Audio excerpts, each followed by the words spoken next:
It looks like this on the page, and it's called No Poem Can Be Read Twice. Also, no indigo patch that plays its tunes and tunes its plays to Gaspards, Arsines, Tendergerdies. No such prosopform, perhaps prosatia, mosaic, cast forth free of ox-plow turns or stuck-up, broke-back, rickety sticks.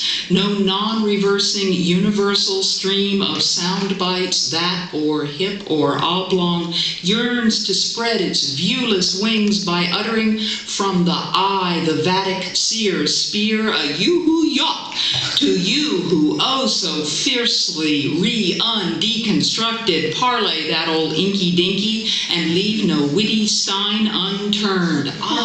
Yearns to seize the reins of verses, memes, and rush transbounding, taxing down the runway toward its telos, reveling gaily, free at last of straight and narrow inquiry, or so they say, and yet not merely queered, however queried, sent, woe, hetero, whether dox or unstopped glottal, for in its by-named quasi-tautological, most holy, roly, oxy-fooling round, the full-blown prosy stretches, proud, transgenral, and self-formed, despite the printer's dumb design tween fluid, fire-illumined fringes. Its own rose is rosy, kinds, generic genesis, onto recap in each nation's carnal flowering, dona gengo demo soyo, stretches we from verge to verge, refusing marginality, defiant of those drones engendered by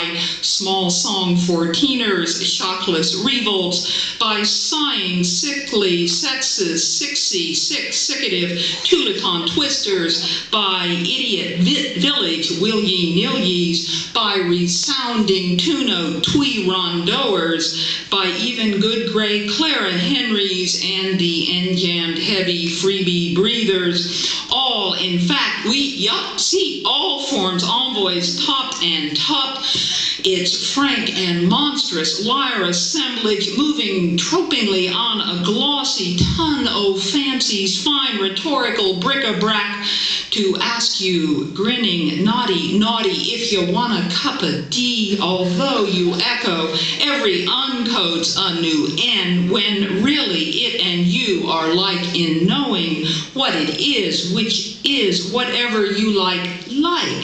Just like and as this, it, or truly any river, never can be read as this poem, this patch, this entangled, tumbling Augenblick upon but one time, no more.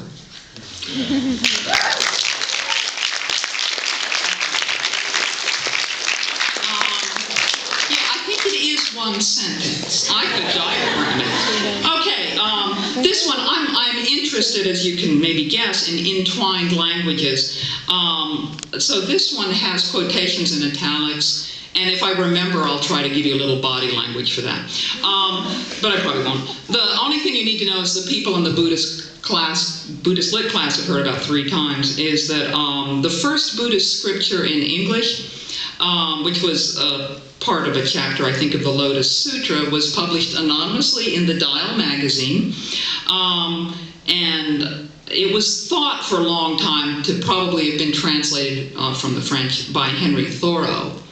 It was actually translated by Elizabeth Palmer Peabody, who also did a lot of work on the Dial. Enraged, I think of Henry Thoreau sauntering, or striding actually, as I uphill stride past true green, monocropped, 1/4 acres groomed round brick veneer. I am on fire.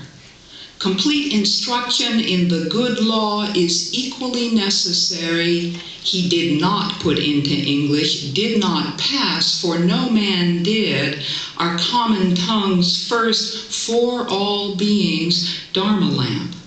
Not Henry, who himself was not quite, perhaps, a self-made, silent Prayetka Buddha. These are, as Watson put it, medicinal herbs off hidden in the mountain forests. Yet saw, a man can hardly be said to be there if he knows that he is there.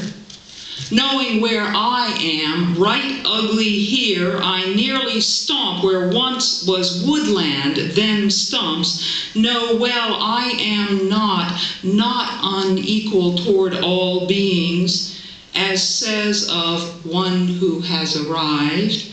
That sutra born in some lost Prakrit, born next in Sanskrit, Chinese, Tibetan, Shisha, Mongol, Japanese, Korean, French. And then, not Henry, no, Elizabeth Palmer Peabody, there are only beings who act differently from one another. How I act may not be like the ones who hurt me, or in my hurt rage may. The ones who lie, who hurt. Another chapter, the dragon monarch's eloquent daughter, deep practitioner and student, did not rage when so wise straight man Shariputra scoffed, she being an Elizabeth, not a Henry, she being, he said, soiled. The daughter, like effaced Elizabeth, did not hurt another. She did, like Henry, for they are not different, her transformation. Lighted, scorned, anonymous, the lamp. The Dharma is one single-flavored rain that falls on herb and tree and noxious, weedless lawn. The sutra says this, more or less, says in other words may, in all the valleys, each walker, striding, stumbling, sauntering, son or daughter, even liars who are not other than the ones who don't lie, make parables like generous moisture, make translations as each can. Thank you.